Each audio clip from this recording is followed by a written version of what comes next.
Hello అండి, welcome to our channel. ఈరోజైతే sambar recipe ఈజీగా చేసుకోవటం అయితే ఒకసారి ఆ ప్రాసెస్ అయితే చూపిస్తాను.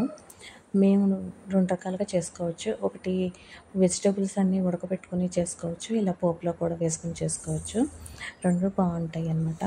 ఇప్పుడైతే నేను ఇలా పోపులో వేసేసి చూపిస్తానమాట. ఇలా పోపు పెట్టుకొని మొత్తం వెల్లుల్లి కొంచెం దంచి వేసి, తర్వాత జీలకర్ర, ఆవాలు, కరివేపాకు, ఎండుమిర్చి అన్నీ వేసి మనం ఆల్ వెజిటేబుల్స్ అంటే సాంబార్లో ఏమేమి వెజిటేబుల్స్ వేయాలనుకుంటున్నామో అవన్నీ కట్ చేసుకుని పక్కన ఉంచుకున్నాయన్నీ పోపులో వేసేసుకోవాలి.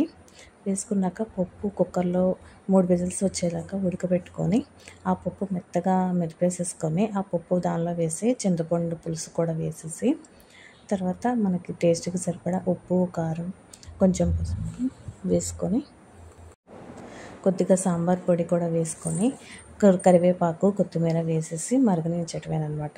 చాలా చాలా బాగుంటుంది.